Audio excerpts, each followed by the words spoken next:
teve um fato na minha residência que me marcou muito.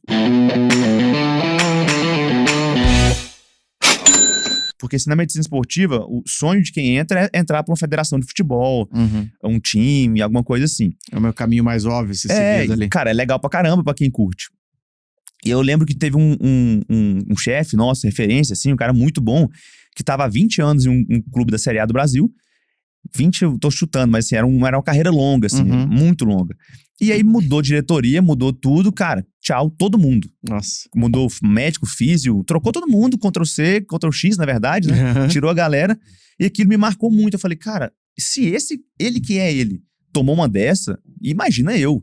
Cara, e aí fica um ponto importante, um ponto importante que eu sempre falo pro pessoal, para sempre diversificar, quando você pensa em fontes de renda, e você nunca confiar que você vai ter, assim, uma garantia de que aquele trabalho que você tem agora, ou aquele emprego que você tá, que ele vai ser eterno e que vai te pagar sempre em dia e tal. Então toma muito cuidado com isso. Aí um exemplo, o cara, Exato. sei lá, mais de uma década lá num emprego que parecia fixo e parecia que estava garantido, da noite pro dia, pé na bunda e tchau. E não tinha nada a ver com ele, era uma ordem de cima pra baixo. Exato. E todo mundo ficou assim, mas vão perder, tipo, não interessa.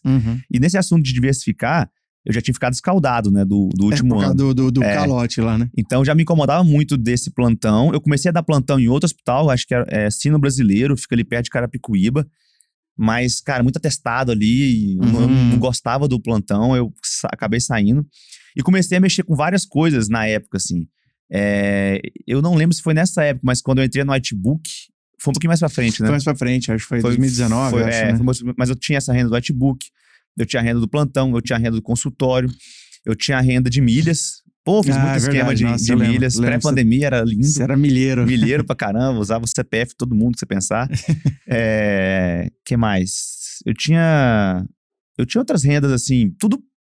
Eu lembro que uma época você criou até alguma coisa digital ali, cara. Você chegou a criar um Close Friends, tinha o Close Friends e tudo mais. Cobrava um dinheirinho e tal. Então, isso aí já tá entrando em outra fase ali, tá. que eu tava querendo me mexer mais, porque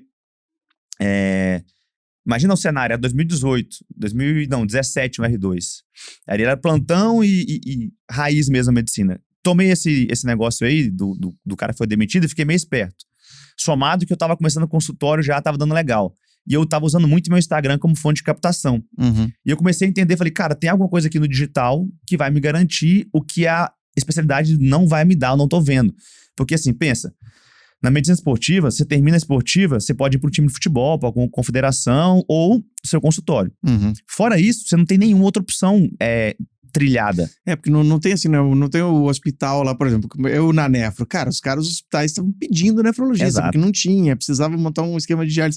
Agora, você não chega ali e tem um hospital na esquina e fala, pô, preciso de um médico do esporte aqui, você não tem plantão, você não tem ambulatório, você não tem estado, você não tem município, você não tem nada. Você não tem plano de saúde e você não tem nem clínica popular. Pois é, não tem nada. Médico do esporte é clínica popular. Eu nunca vi, pelo menos. Não, você vai fazer o quê? É seu particular ou confederações e tudo mais. Que eu não me via muito. E eu falei, cara, eu preciso, por necessidade, mais uma vez, fazer o meu consultório particular. Assim como lá na faculdade eu fazia grana por necessidade, aqui eu comecei a fazer grana no consultório particular, não é porque eu analisei o mercado, entendi que o bem-estar era uma crescente. Cara, era assim, opção, eu só tinha essa. Entendi. Eu tinha que fazer dar necessidade, certo. Necessidade. Né? Ou ia continuar dando muito plantão. Que eu não reclamo nem um pouco dos plantões que eu dei. Porque, cara, o plantão foi, desde que eu entendi isso, ele virou minha estratégia de capitalização e alavancagem ali pra vida, né? O que eu falo sim, cara, não há problema nenhum em você fazer plantão. Pô, eu fiz muito plantão e até recentemente ainda fazia plantão. E o plantão ele é uma ótima ferramenta quando você sabe como utilizar ele, né? Quando ele não se torna um fardo para você manter um nível de vida acima do que você deveria, quando, pô, não tá acabando com a sua saúde física e mental, mas, pô, na fase de acúmulo de patrimônio, na fase de, pô, querer montar um consultório, de querer investir em outras coisas, o plantão é excelente, cara. É uma excelente ferramenta. O problema é que a galera, assim, começa a enxergar o plantão como moeda de troca. Então, pô, tudo que eu vou agora, vou meter mais um plantãozinho que eu dou conta, vou meter mais um plantão. E quando vê, tá assim, atolado de plantão, e aí chega aquela hora que não aguenta mais, porque vai chegar um momento que, pô, vai cansar, né, aquela rotina. Eu tinha depois que eu tinha a bolsa da residência, né, que era ali R$ 2.856,56 por mês. O cara tinha sabe desconto, no detalhe, né? Eu lembro, todo dia caia na conta salário, eu jogava pra conta física ali do bebê. E porque tinha um plano de saúde do servidor que a gente usava lá. Uhum. Tinha os plantões, tinha o consultório que pingava uma graninha ali. E esse era o meu balanço ali de 2017. O consultório começou a crescer. Crescer que eu digo assim, 5 consultas. Eu lembro que no final de 2017 teve um mês que eu fiz 10 consultas. E eu acho que era R$300 na época já, tinha subido o valor. Porra. Eu fui pra Patos ver minha família e fiz 10 consultas no sábado e domingo, né? Uhum. Trabalhei muito sábado e domingo durante a residência, porque era os únicos dias que eu tinha livre pra trabalhar em Minas. Uhum. Então, feriado pra mim era dia de trabalhar em Minas. Entendi. Então, era feriado em São Paulo, pegava o ônibus, trabalhava mais um dia em Minas e voltava. Legal. Tive consultório aqui em São Paulo também, mas nunca foi algo muito forte. Enfim, o foco era mais lá. E aí, lá, eu tava nessa sala da minha prima, depois comecei a alugar a sala de um dentista, improvisei. E no R3, em 2018, a rotina já diminuiu bastante da medicina esportiva, dava plantão a mais, consultório já gerava seus 4, 5 mil por mês, e eu peguei esse valor do consultório inteiro, 4, 5 mil por mês, e coloquei de custo fixo numa sala nova, lá em Patos, que foi onde eu coloquei a Loriane para me ajudar como secretária, paguei o salário dela, comprei uma bioimpedância, trouxe a Aline para me ajudar como nutricionista na parceria, tinha um aluguel um pouquinho mais caro, nos 3 quartos, e ali tudo que eu ganhava no consultório, naquela época, naquele R3 inteiro, os seus 5, 6 mil foi crescendo ao longo do ano, eu investia 100% no consultório. Isso aqui é uma dica legal pro pessoal que tá no consultório, porque às vezes a gente acha que esse dinheiro vem pra você queimar. Torrar, né? Cara, eu demorei muito pra ver o dinheiro do meu consultório, porque eu sempre fui reinvestindo nele, né? Depois veio a outra fase de construir a clínica, que aí foi uma porrada maior ainda de grana, que eu gastei mais ainda. Mas assim, até o final do R3, 2018, o plantão cobria meu custo fixo, o consultório cobria meu custo de consultório, e o que sobrava do plantão ali era o dinheiro que eu tinha na manga pra qualquer coisa, né? Uhum. E era aquilo, eu era bom em ganhar dinheiro, na residência fazia rotineiramente assim, mais de 12 mil na residência, Uhum. mas no final do R3 eu consegui fazer, junto com milhas, whitebook já tinha entrado, plantão, consultório em São Paulo, consultório em Minas, eu passei dos 30 naquele mês ali. Caramba. Um mês louco, assim, tipo, dei muito plantão, foi atípico, não se manteve, mas a média era na casa dos 12 ali. Então, assim, é possível sim fazer grana na residência, só que você vai pagar com saúde, foi o que eu fiz, né, com família e tudo mais, não recomendo. Nessa fase, eu comecei a perceber que meu consultório começou a crescer. E aí, pensando na jornada do paciente, que pra mim hoje é muito óbvia, né? Lá no MCP a gente fala muito disso, no meu consultório particular, eu entendia que tudo que eu encaminhava pra fora não funcionava muito bem. Eu tava ali já querendo trabalhar com o paciente idoso, né? Eu entrei na medicina esportiva com a ideia, no meio dela eu virei pra doente crônico. Eu queria trabalhar com paciente idoso, e eu pedi pra pessoa treinar, falar, fazer exercício, tudo mais, fortalecimento, tal, diabetes, hipertensão, e eles não tinham onde fazer isso. Especialmente lá em Minas, no interior, não achava gente.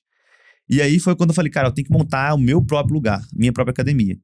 E aí isso exigia um investimento, existia um aluguel maior, tudo isso, né? Eu lembro que na época ficaria algo em torno dos seus 350 mil total, assim, pra fazer esse sonho acontecer. E eu tinha, sei lá, uma reservinha de uns 10. E Tava faltando um pouquinho. Né? Faltava ali 340. E aí, aquilo que você falou no início, né? Você podia sentar e chorar, reclamar do mundo, pedir pro pai e pra mãe, ou resolver, né? E eu lembro que na época, o que eu resolvi? Eu financiei uma parte, tava na época numa promoção de milhas muito boa, e eu consegui fazer um ganho ali legal, assim. Eu consegui vender umas milhas com uns 10% de lucro, na casa dos seus 80 mil reais ali. Então, vendeu bastante. Eu comprei, sei lá, por 70 e vendi por quase 80. Só que você compra parcelado em 10 vezes e recebe no mês seguinte. Você adianta, né? Então, eu meio que peguei um empréstimo ali naquela transação, fui pagando, mas uma parcela de 7 mil por mês, começou a comer no mês seguinte. Sim. Usei esses 80 para pagar um monte de coisa à vista e ganhar desconto. Inclusive, paguei o maquinário da academia à vista, que me deu 15% de desconto à vista. Então, a inteligência financeira já começou a me ajudar pra caramba, né? Com certeza. Foi menos 10 e mais 15 de desconto. E peguei uma grana emprestada com meu sogro. Que era... Acho que eu peguei uns uns 180 emprestado com ele pra ser pago em 18 meses. Certo. Isso eu peguei depois de uns 3, 4 meses que eu já tava pagando aquela outra conta ali, que já tinha dado tanto desafogado. E aí eu consegui comprar a máquina, reformar lá o galpão que a gente tem hoje na casa e colocar esse projeto pra rodar. Meu irmão é meu sócio lá, ele foi executando toda a obra junto comigo. E aí eu tinha basicamente ali um boleto de 15 mil por mês pra ser pago, fora meu custo de vida, fora consultório, fora tudo. E nessa fase, foi a fase que eu mais, tipo, trabalhei e dei plantão mesmo, assim. Tocou ficha mesmo. Toquei ficha pra caramba, já tinha terminado a residência, né? Nessa fase, tinha terminado a residência. A gente tava começando a fazer os projetos do Além da Medicina, né? Então foi nessa fase que eu dei muito plantão, comecei a fazer os projetos do Além da Medicina e comecei a tocar o projeto lá da casa, né? Que exigiu muito... Casa, só para o pessoal saber, é a abreviatura, né? É Centro de Atenção à Saúde, aí fica casa, né? Foi um nome legal ali. Então foi assim que nasceu, né, a casa, assim. Ela, que é, teoricamente, a realização do plano de residência que eu fiz, de me especializar e ter meu lugar. Não foi uma coisa que me foi dada, mas não construí sozinho também hora nenhuma. Assim, tive o apoio das pessoas com o que elas poderiam me dar na época, foi muito bom. Mas custou muito, assim. Eu lembro que eu tive um burnout em 2016, no R1. Porque imagina, a rotina de residência, calote, aquilo ali me amassou, né? Foi muito ruim. No R2 já deu uma aliviada e tudo, e eu comecei a ver que o consultório era a minha única saída. Então, assim, olhando pra trás, eu poderia contar uma história super de vitória, assim, falar, olha como eu sou foda, e eu fiz isso aqui. Mas no fundo foi muito mais, cara, eu só tinha uma opção e eu fui nela até ela funcionar. Então, eu não sei em que momento, e às vezes a pessoa tá em casa ouvindo a gente, né? Tem gente que, sei lá, tem uma família com melhor condição, tem gente que já tem um pai ou uma mãe numa especialidade, que já tem um caminho mais organizado, tem gente que não tem nada, tem gente que tá 4, 5 passos atrás do que eu comecei. Exato. Então, assim, não interessa. É o momento que a pessoa tem e, cara, é isso. É a realidade. Você pode chorar ou agradecer pra caramba, mas ela é a realidade, não tem como mudar esse fato. Isso é importante, assim, que cada um entenda qual é a sua realidade, entenda qual é o seu ponto de partida e entenda o que pode fazer nesse cenário que ela tem para melhorar e não, né, ficar naquela comparação com os outros. Porque, poxa, vamos lá, você chega com todo esse perrengue aí pra você conseguir montar um consultório, começou lá numa salinha emprestada, levando a mesa de casa, a cadeira e tal. Bom, mas de repente pode ser que você teve um colega na faculdade que o pai já tinha uma clínica e simplesmente, abriu um consultório prontinho pro cara lá, com secretária, com tudo. Que não tem nada de errado. Muito bonito. Nada de errado com isso. Agora, o que é errado é você achar, poxa, se comparar com essa pessoa que já saiu lá de cima e achar que, sua vida deu errado, ou que você tá fazendo algo errado, ou que você não vai conseguir. Então, isso é complicado.